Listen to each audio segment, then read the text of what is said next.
This is the TJ Hoisington Podcast. Unleash your greatness within.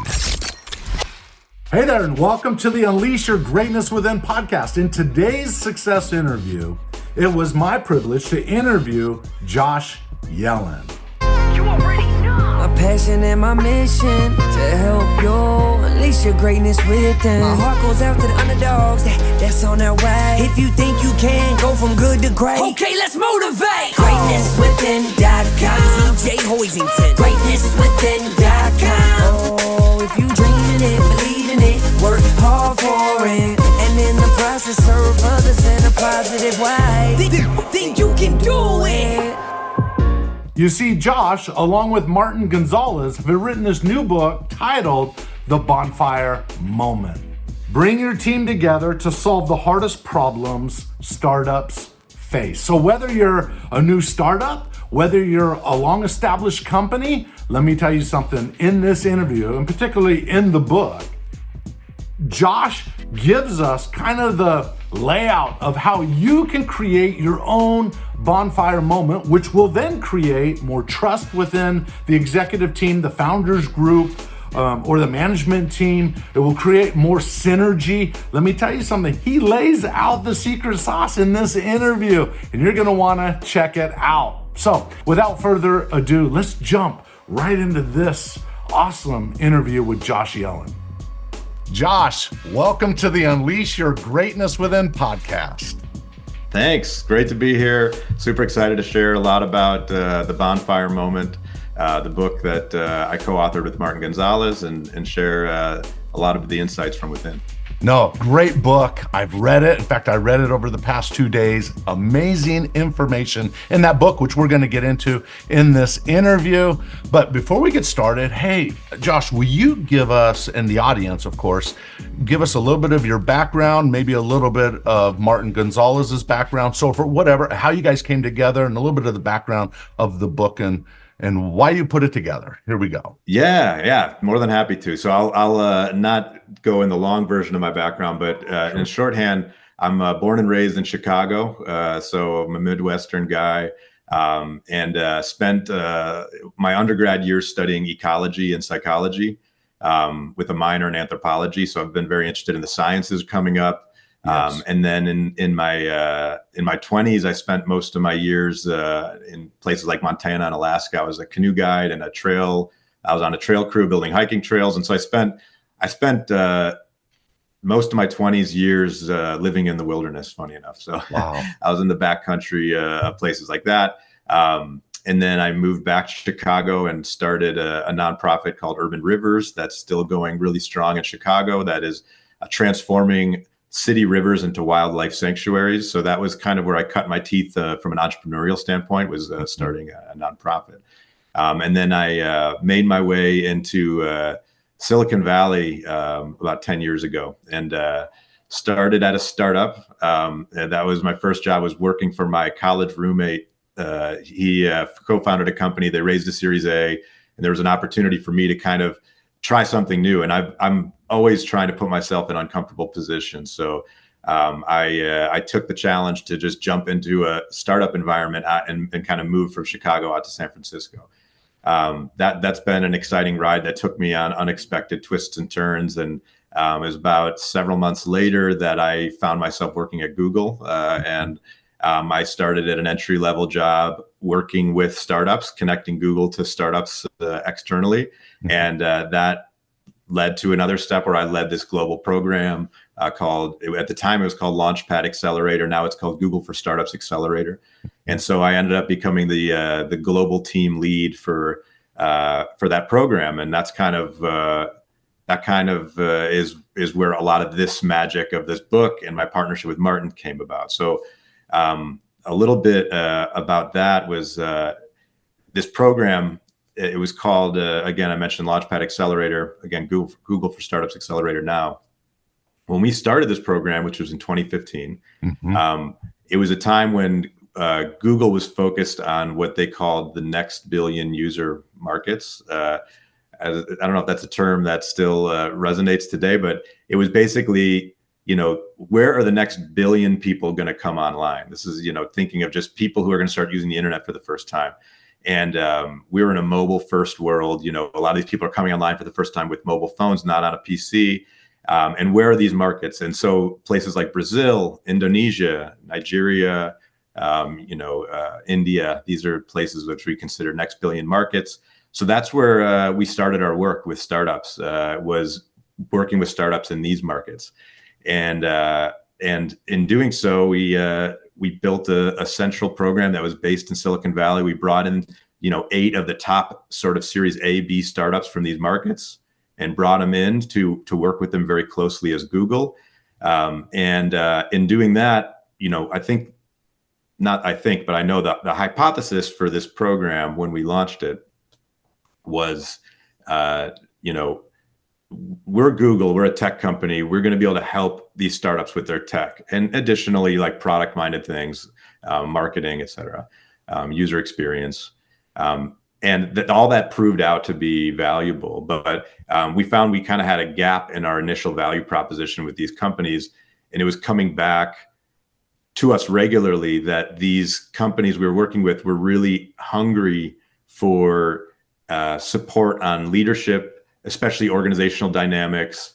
We have to remember that a lot of these founders, give some examples, like 2 co-founders in India, aged 25, more or less just out of college. Maybe they've managed 1 or 2 people, maybe nobody in their entire lives. Suddenly they've got millions of dollars in venture capital and they're growing a team of 50 to 100 people over the next 3 to 6 months. Right. That's overwhelming, right? That's it's fast. an overwhelming, it's an overwhelming sort of task when you think of a traditional, maybe corporate management sort of story is you slowly build a capacity to lead and manage teams over decades, right? And this is not the experience with a lot of startup founders. And so they came to us and really were like, can you please help us with that stuff? And that's what brought me and Martin together was I'm leading this program, trying to curate content, mentorship, and realizing that there's a massive need and a gap that we needed to fill. And so Martin, to give some of his credentials, he's an expert in organizational design. He works in Google's people operations department, and he's worked with leaders all across Google and outside of the company. And anyway, found him. He had a huge passion for working with startups. He was based in Singapore at the time. I was based in Silicon Valley. And together we kind of discussed what it would look like to pilot content in this vein. And so that began our pursuit together. And Martin, I mentioned he's got this background in Google. He's got degrees from places like Columbia. He's got a deep expertise in this vein.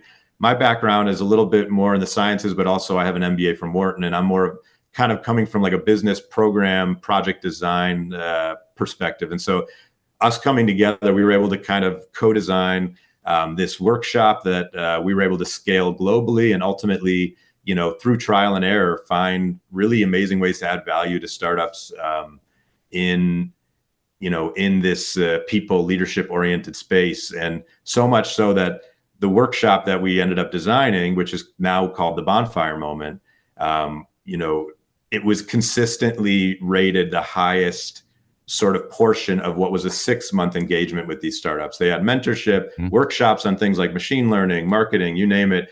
Ultimately, the Bonfire Moment was rated consistently the highest thing, so much so to the point that companies would join our program just so that they could go through this workshop. And so, that is that kind of sets the stage a little bit for us to dive into what we discussed in there, what insights we've gleaned. But it's been a real pleasure being able to work and learn in this space and partner with Martin over the last, 9 years. We've been partnering together. Which is kind of wild to believe how long of a journey it is to get to a point of publishing this book. But yeah, I'm very passionate about this space. I'm passionate about scaling the impact of what can come from bringing teams together to discuss these sorts of deep issues. And yeah, we've managed to do this with startups in over 70 countries, hundreds of founders, hundreds of startups, thousands of founders globally over the past 9, almost 10 years now. No, it's really amazing. I read the book and I was really blown away. Throughout the whole book, you give all these examples and stories of real issues, some positive, some negative, and how they work through the negative and turn it into a positive end result, and that's the bonfire moment. And so let's dive into it a little bit from the beginning. I love this. In the beginning, very beginning of the book, you say, engineering is easy, people are hard. We'll never forget the line from Bill Calgren, I think I'm saying his name right, a partner at Sequoia Capital, who cut his teeth as a researcher at the legendary Bell Labs and went on to run some of the Google's most successful products like Search and Maps. So one thought I had as I dove into your book, and it's weaved throughout the book, is an emphasis on people and culture. In fact, chapter 1 is, you titled it,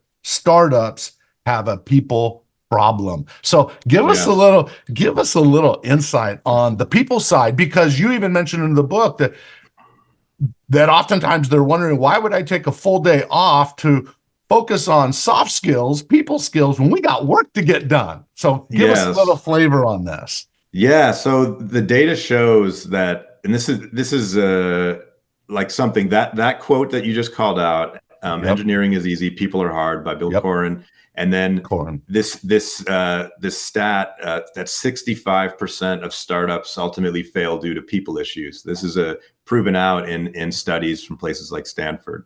And ultimately, when this is sort of the thesis of the work, right? 65% of startups failing due to people issues. So, when you just look at that right there, it's like, why? What's happening here, right? At the end of the day, what are startups usually focused on? Again, the soft stuff, which we would, the people stuff is often considered soft. It's often consistently deprioritized for what feels like pressing matters around product, fundraising, et cetera. And what we argue in the book is that, and this kind of goes into the first trap, which we'll talk about the traps, but the first trap being the trap of speed. And startups often fall into this trap of we must move very fast, and we must tend to the urgent matters that are in front of us. There's also things that are extremely important, but less urgent, but will ultimately sink your endeavor. And that's what we are kind of make the case that are these people issues, that if they're left unattended, unaddressed, they never feel like the item of the day, but they can very well be. In fact, the majority of cases is actually what will break you. So, we think it's extremely important to understand what these traps are that people fall into, that you don't quite see in front of you as the urgent item of the day, but will sink the ship. And as we make the case in the second part of the book, take at least a day, to go deep into this. And something that I want to call out was really important to Martin and I when we designed this workshop is startups are busy. They are actually busy. It's not only like a figment of their imagination that speed is a problem. No, you have to move fast. You have a burn rate. You've got only a certain amount of runway. You have to hit certain KPIs to get your next fundraising goal. So there are urgencies. So like, we're not arguing that stop feeling like things are urgent and just focus. That isn't the case. It's about striking a balance, and a better balance than exists usually in the dynamics within startups. Otherwise, the number one reason for failure wouldn't be people problems. So you need to address it. You need to address it in a way that makes sense. And so we try to meet startups and any really endeavor where speed is feeling like top of mind. We wanted to meet them where they were at. And so this workshop that we designed, the Bonfire Moment, is as one day. It's one day long. We're not saying, on hey, purpose. join us. You make the point in the book, on purpose. So you the focus of the discussion, the focus of the process of the bonfire moment is kind of captured in a limited amount of time. So the cream rises to the top and we get to the real matters at hand, right? Is that what 100%? Okay. You got it exactly right. So it's like, hey, take a day where you're not distracted.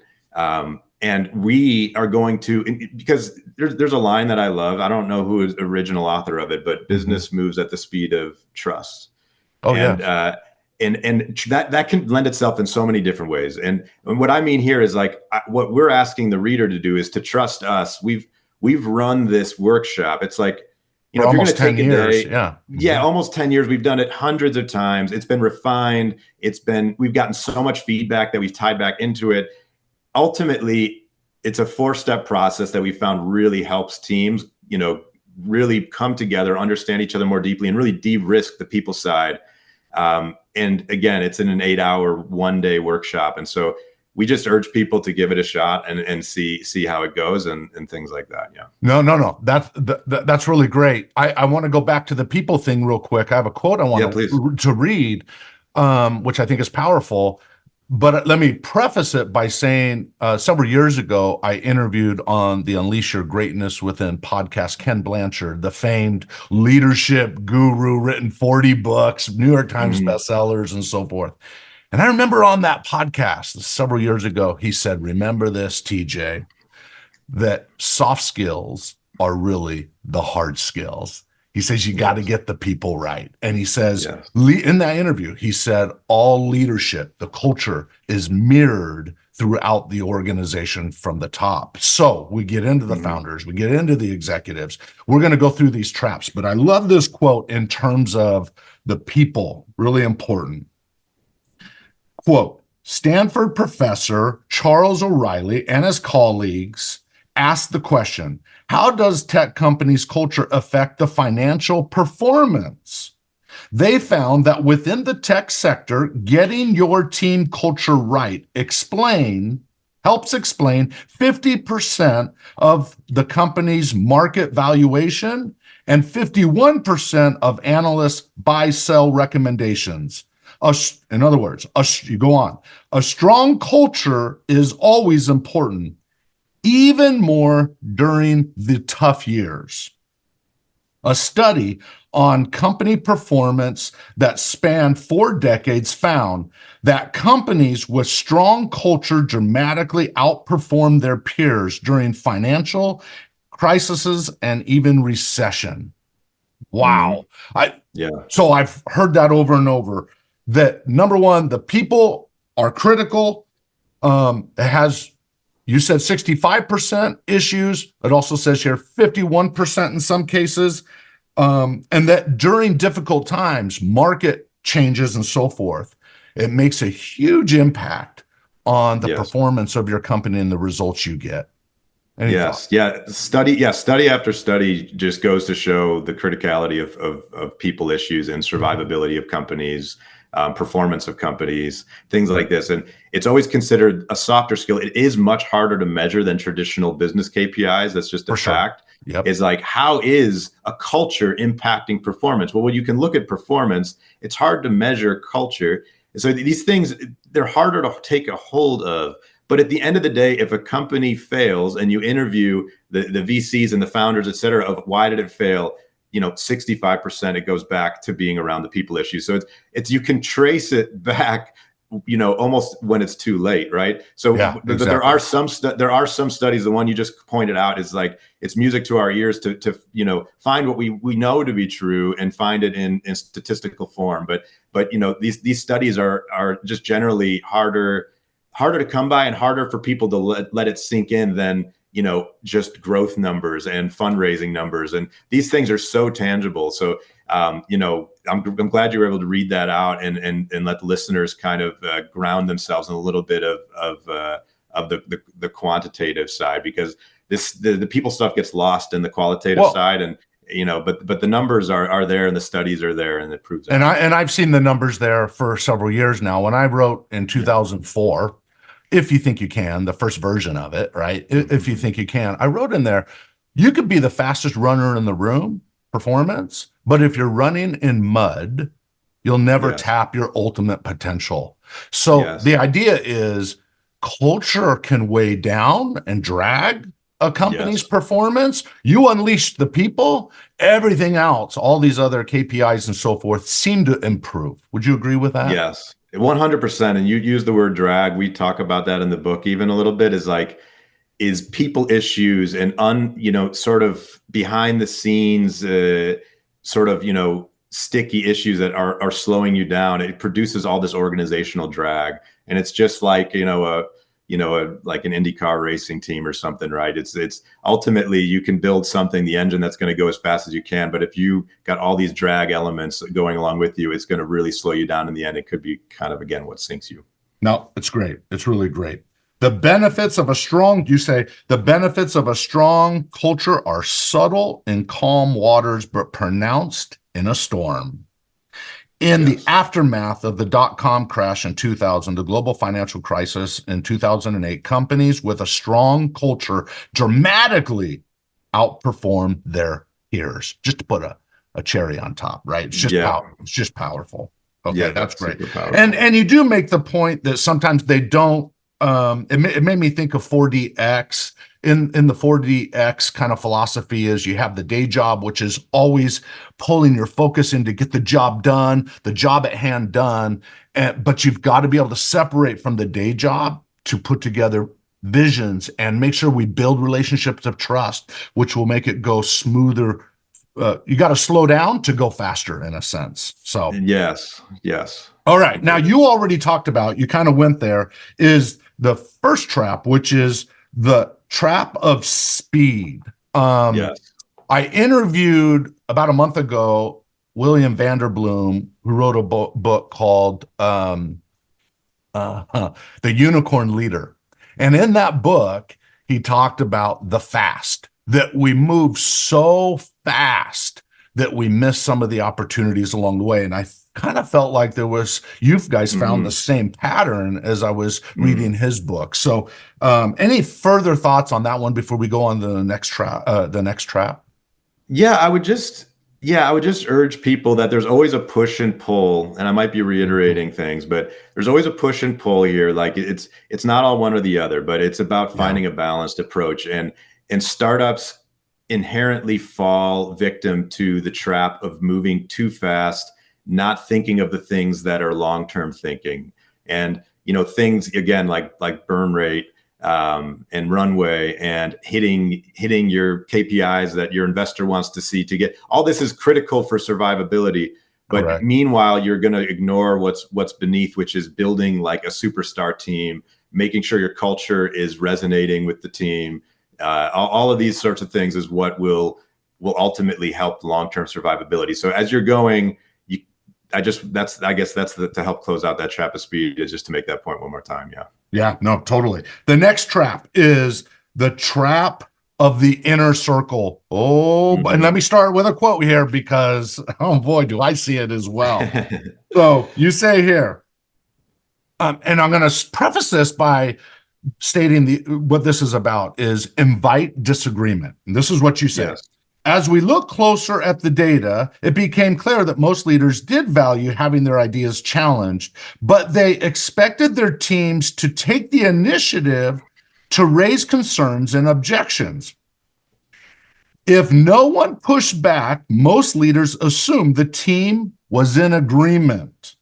Leaders need to invite disagreement, not just expect it.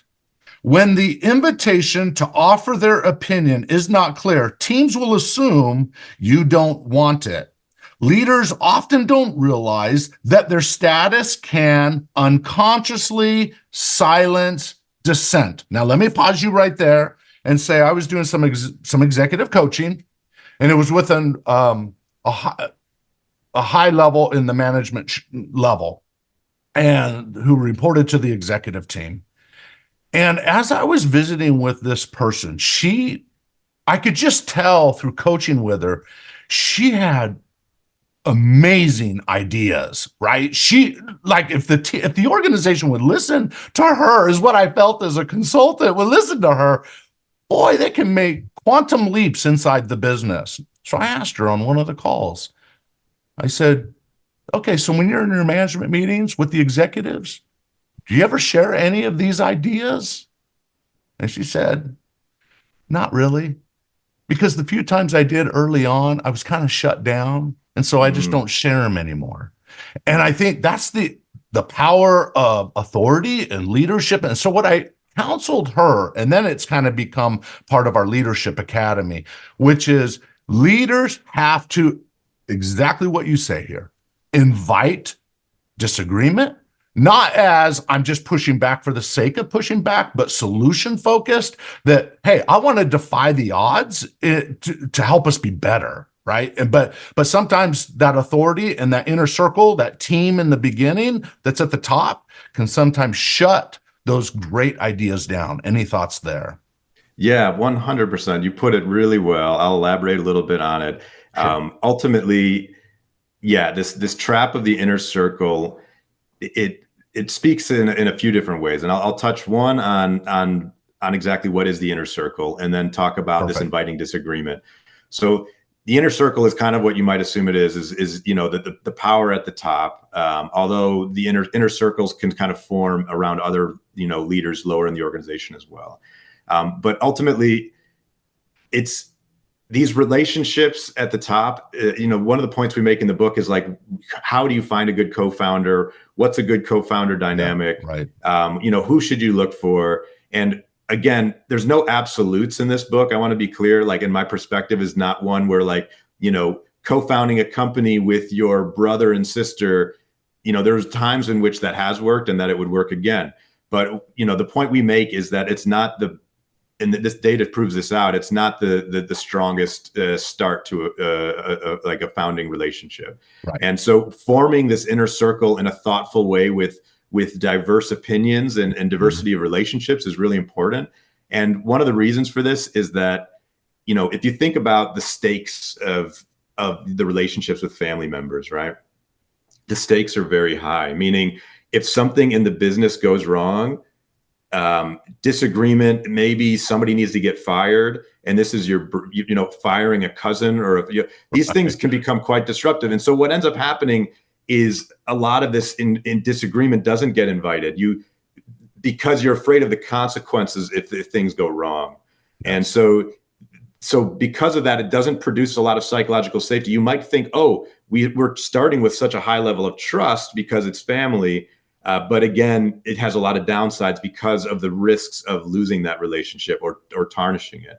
And so ultimately, a nice balance, again, this is guidance from other studies in addition to what we found, is co-founding a company or a business venture with old colleagues that you have built trust with.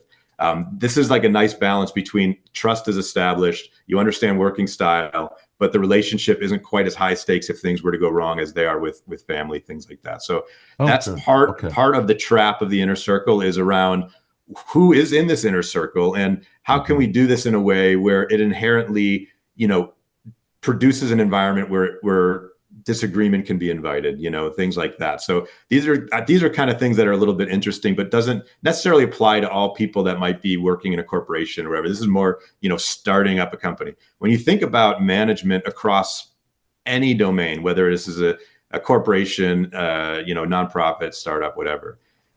It's extremely critical to create a psychologically safe environment where that leader, let's call it CEO, is inviting disagreement among their direct reports in a room, et cetera. And to the points that you made, unless that disagreement is proactively invited, it doesn't come in, because the power of that office is quite intimidating, and the consequences, the sort of perceived consequences of being a dissenter is, people would rather play it safe, and then deal with potential consequence. And often, then people start to just become unified around a point that they often disagree with, and a lot of ideas aren't taken out. So it's extremely important, if you're a leader, to think about, am I doing a good job at bringing all of the brilliant ideas from the people around me into a shared pool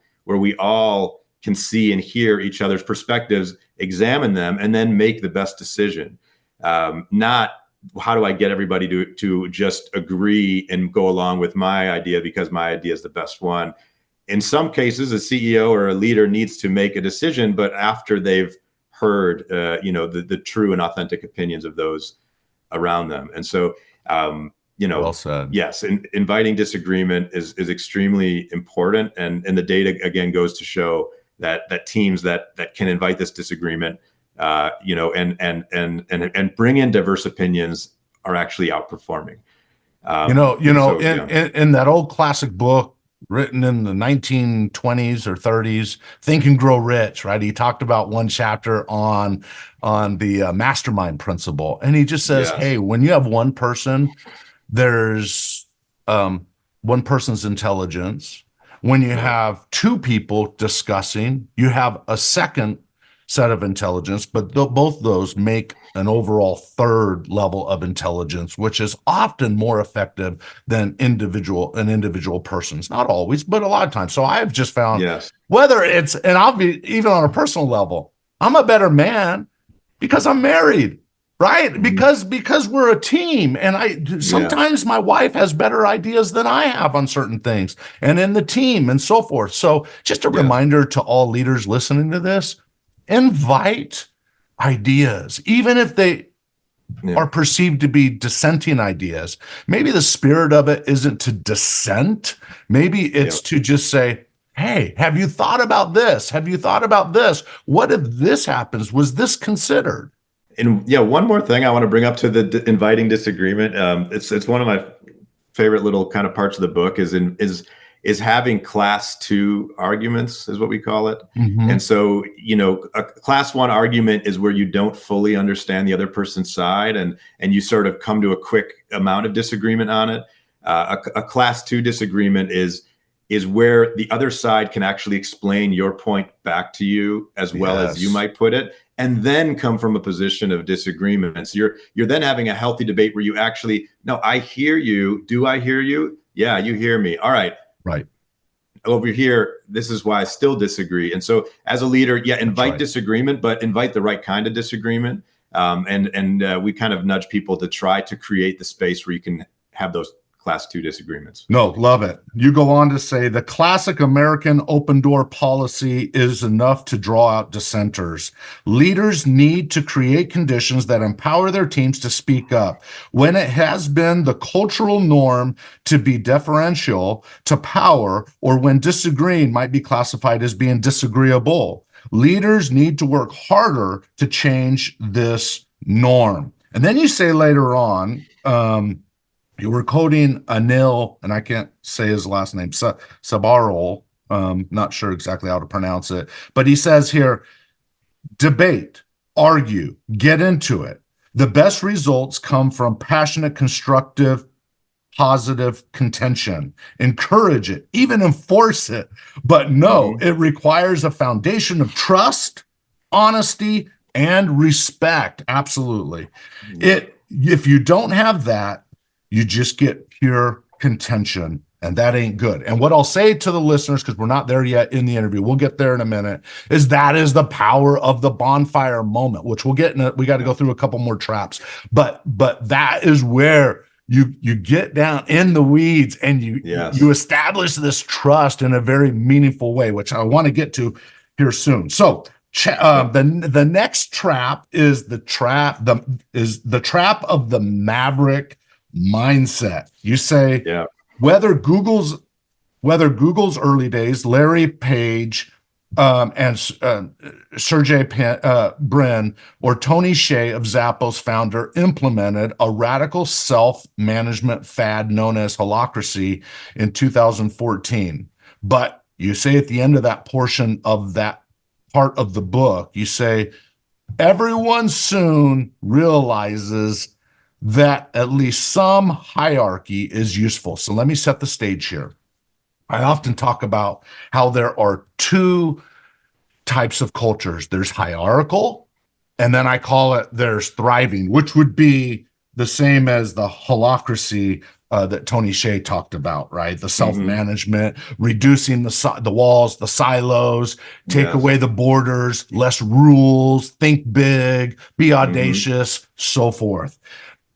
What I love about your book is that it's not either or. It's about finding a balance, because when you say in the book, and please clarify this, but you say in the book that without some hierarchy, people don't know where the chain of command is. People don't, then you start getting into confusion of who takes the action on this versus that. So try to do this. The maverick mindset is go, go, go. Let's make it happen. But talk about the balance between the maverick mindset and then the hierarchical structure at the same time. Yeah. So the maverick mindset is funny, right? So ultimately, why are, CEOs of startups, the co-founding teams taking on these ambitions? like these ambitious endeavors, right? Why are they starting these companies?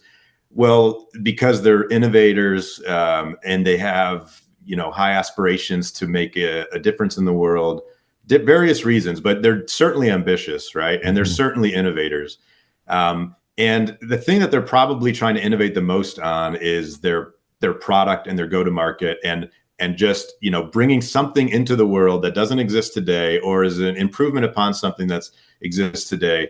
And so the product innovation and things along those lines, maybe some design innovation, things like that, are probably what sets them apart. The problem is where you take that maverick mindset and you try to innovate everything that you're touching, right? So it's like, well, I'm not only going to innovate my product, I'm also going to innovate the entire way that our management structures operate. And I'm going to innovate the way that this team works. And you start to try to innovate across everything. And if you try to do that, you get lost, because, not only will you get lost, the people in the team, you need something to hold on to, some foothold to push off from, to innovate into the world. And you need that. And so the argument we make in this book is, even if you want to innovate within the management principles within your organization, pick a particular place you want to innovate, but lean on best practices. And when it comes to management and leadership, there's, this field, it moves slower than the technical field does. And there's a lot of innovation and stuff at the forefront of technology. There's stuff that is, we're learning all the time on the people side as well, but it's not as prime for disruption as whatever you're attacking from a product sense. So, the point we're just trying to make is, try to be thoughtful about where you apply your maverick or innovator's mindset, and apply it certainly into your product, apply it certainly into the industry, and just be a little more thoughtful about where you apply it within the company's management side. And, we try to offer up some things that almost sub traps, like myths, within the book that we call out. But yeah, it's just that it's more of the principle of being more thoughtful about where you're putting your innovator's hat on, and being a little bit humble and looking at things that maybe you can adopt in and choose to innovate in other places. That's great. That's really great. The evidence that you say here, the evidence is clear that a healthy hierarchy with effective managers can help reduce operational ambiguity. It can help align team around shared goals, resolve conflicts, speed up progress, and ensure people's development and well-being that are overlooked after. So I think this is really great, a balance there. All right, the next one is the trap of confidence. You say founders must have a balance between overconfidence and underconfidence. Explain that. Yes. Yeah, so it's, again, like, people in the early stage of starting a company are often overconfident, or they wouldn't have done it to begin with, right? And you have to think you're going to succeed against all odds, and so you have this sense of overconfidence. As you start to proceed through your endeavor, you're hit with a lot of reality checks, and you can often find yourself, maybe being knocked down to a point of where you're riddled with actually underconfidence in your ability to make it happen. And so, a founder's journey wavers between, it's like a pendulum that can swing between these things. And we, it goes back to, you kind of called out, like, it's more in the middle, it's a balance. It's no different with confidence. And you need to kind of check yourself. Am I being overconfident? Am I not welcoming in mentorship and feedback because I think that I'm right, when in reality, you're probably going to benefit from those words of wisdom from somebody. And underconfidence is something that can sink you and the team in general, because you've lost hope, or something along these lines, where, you're just going through your growth journey. And, it's a part of the journey in general, right? So we try to tell people that leaders to strive for this middle road of confident humility, to be real with yourself about, your knowledge of the industry, your knowledge of your own product, know when to pull people in to help you, and have that humility. You don't have to agree with everybody.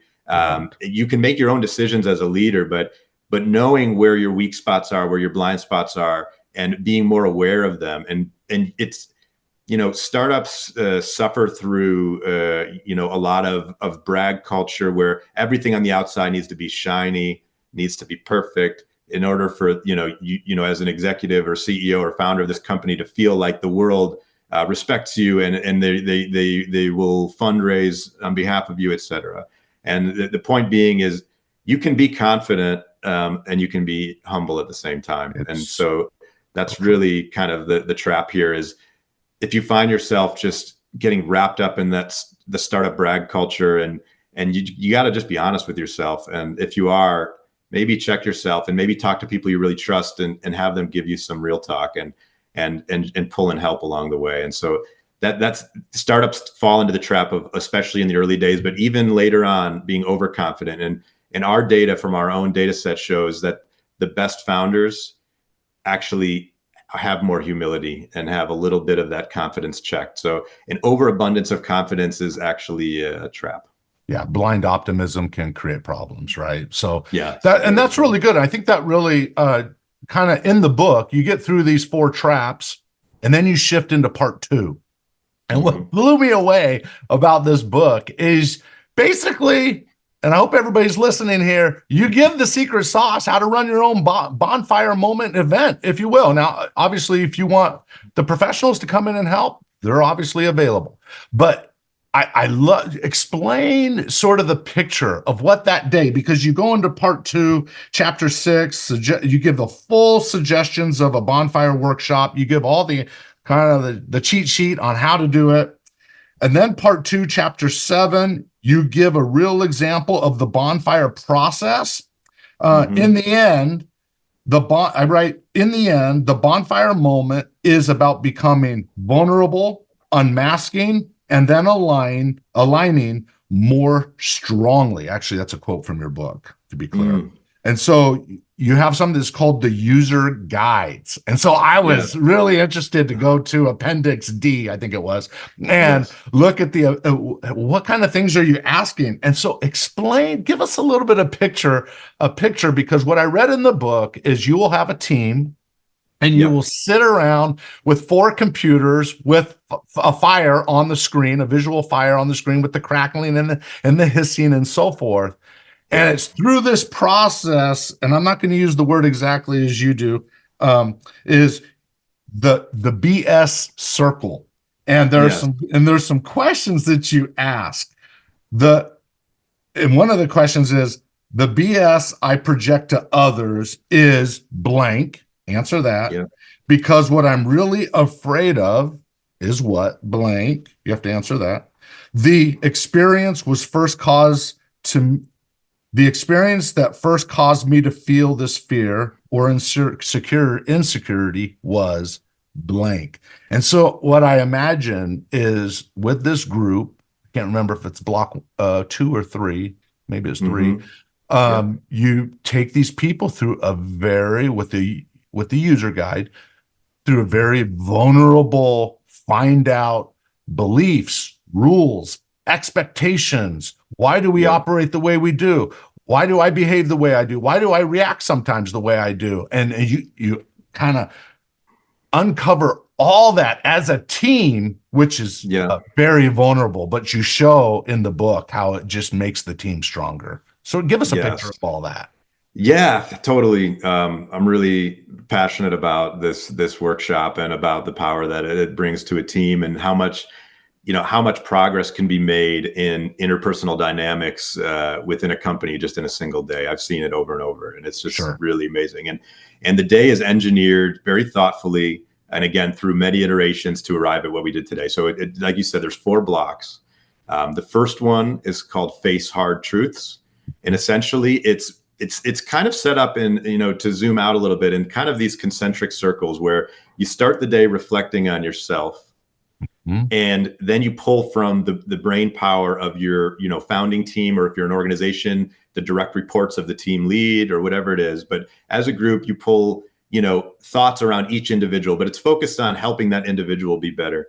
Block 2 is can I just say something on that block? Yeah. The block one, helping the individual become better. Just an emphasis here.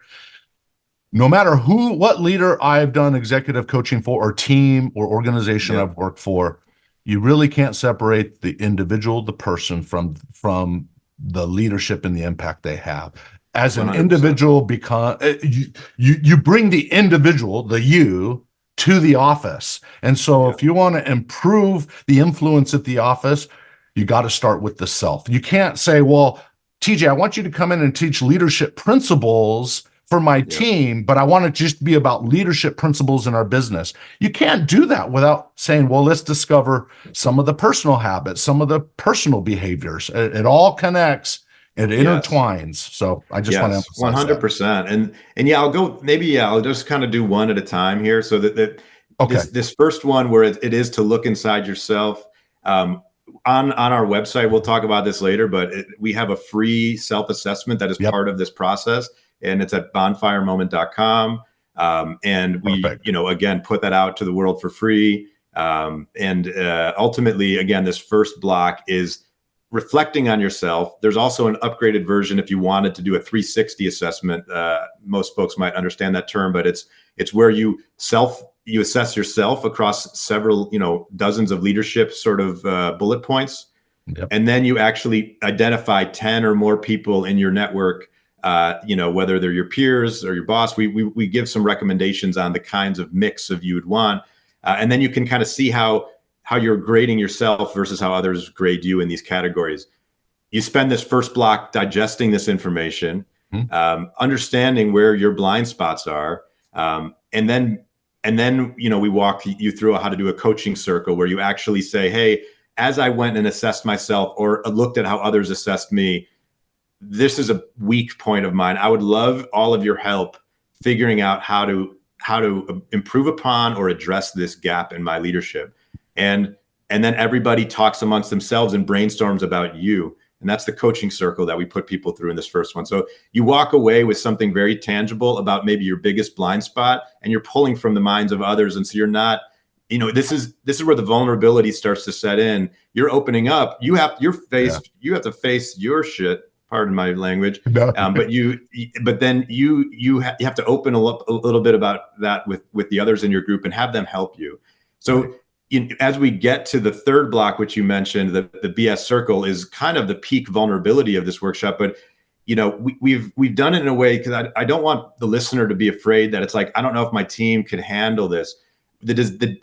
Handle this amount of vulnerability, right? But I want to reassure everybody that it's designed in a way where the vulnerability is teased out over time as the day progresses. So you'll start with things that feel a bit safer, feel much more tangible, and you'll work your way. As you get to that point in the day, the group is inherently ready to dig into the BS circle prompt that you called out. And we've seen time and time again that people are ready to share these deeper parts of themselves. It helps you understand people you're working with at a much deeper level.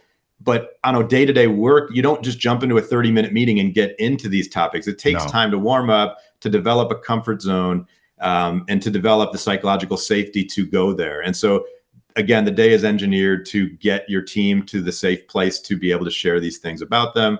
And that first step is looking into yourself. And then we can go into the second block, which is more about the user guide. Yeah. Well, so go ahead. Yeah, the user guide. Yeah, sure. So the user guide, it's this little. It started as a booklet, but it's in the book, and it's essentially. I mentioned it's concentric circles. The first one is really looking at yourself. The second one is looking at the team dynamics. And so people are answering questions like, what motivates me to be here? Right? Why am I in this partnership? How do I best work through conflict? What do I expect from others? These sorts of questions we have people answer, these and many more. You answer them for yourself. And then you get into your group and you hear the other people's answers, and you get a much deeper understanding of what you're expecting from each other, why you've maybe been disappointed in one another, and how maybe you should or shouldn't have felt that way. And so it's beginning to now look at your team as from a synergistic level, and how we can understand our working models a little bit better, and then kind of work better as a team. And so that's the second block. And then what's the third? What's the third? The third block is drop the masks, we call it, but it's really the BS circle is the heart of it. Okay. And so this is a moment where we challenge people to open up a little bit about, what are your deepest insecurities? What sort of BS are you bringing to the world to hide, a part of yourself? And people go to different levels of vulnerability. When I'm leading these, I try to be as vulnerable as I can to set the stage and give example. And so vulnerable. So when you're facilitating, you try to be as vulnerable as you can about your own world. Is that what you're saying? Exactly. Okay. I try to be. I think whoever's leading this or whoever goes first in the BS circle is take a chance and open up, because you're kind of setting a tone of how vulnerable folks are allowed to be in this space. And so I encourage that. And then the fourth block kind of brings it all together, and we have folks work through what we found to be 20 questions. And you can go through other questions as well, but it's kind of like 20 organizational questions. Like founders, we ask them, if you had a time machine and you could go back and discuss something, what do you wish that you would have had? What conversations do you wish you would have had at an organizational level? And we've collected this list and refined it over time. And we challenge people to go through and identify a couple of these questions and get into them. It's a list people can always go back to, reference back to. But in the workshop, you kind of jump at one or two of these that are top of mind. So that kind of helps you leave the workshop. It's like, all right, we've gotten to a place we can have real talk. We understand each other much more deeply, and we're actually walking away with some action items. So you do leave with some clear, tangible things to improve about yourself, your co-founding team. You understand each other on a deeper level, improved relationships, and then you actually think organizationally, what are some blind spots that we need to hit? And that's what we send people away with. The 4 stages of team development: forming, storming, norming, and then performing. Wow. Yes. Good stuff. Yeah, that's right. All right. I want to read a little portion of the conclusion of your book, but before I do that, where can people get the book? Oh, thanks for asking. So you can find us on Amazon, but we recommend going to bonfiremoment.com. Bonfiremoment.com. On our website, you can get the self-assessment is available. You can purchase the book across any number of retailers, and you can learn more about the process and everything. So bonfiremoment.com.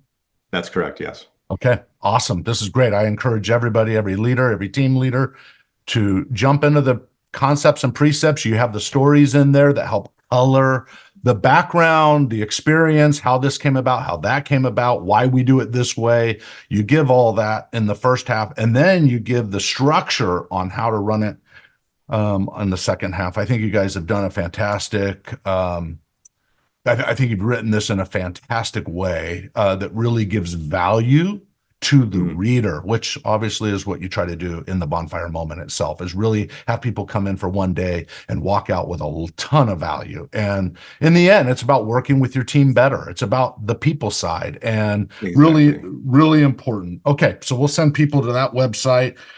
Your concluding thought before we close here today, and thank you for being on the Unleash Your Greatness Within podcast. You were clear, you articulate well. Obviously, you're an expert at this. This was great to have you on the show. You're saying a concluding thought was, our greatest hope is that someday soon, our emphasis on people will stop being a frontier, and that we evolve how all startup teams operate everywhere. We want to see a future where these topics are part of the curriculum at every startup accelerator and business school entrepreneurship program. I agree. I think about when I wrote If You Think You Can many years ago, how many teachers and really parents came to me and said, why aren't they teaching these principles in school? Right? Yeah. And it's the same here. Why aren't more teachers and colleges and so forth and leaders within companies really sharing these concepts that will only lead to higher performance, which will lead to more personal engagement, which will lead to someone giving their heart more than just seeking the paycheck, if you will. So anyway, any final thoughts from you? Yeah, first of all, thank you for having me. This has been a pleasure. It's really enjoyable talking with you. This has been great. I hope, this has resonated with some of your listeners, and that they do get into the book and get into more of these details. I just want to mention, and this is, you called it out, which I really appreciate, is that we are kind of giving this all away, the secret sauce.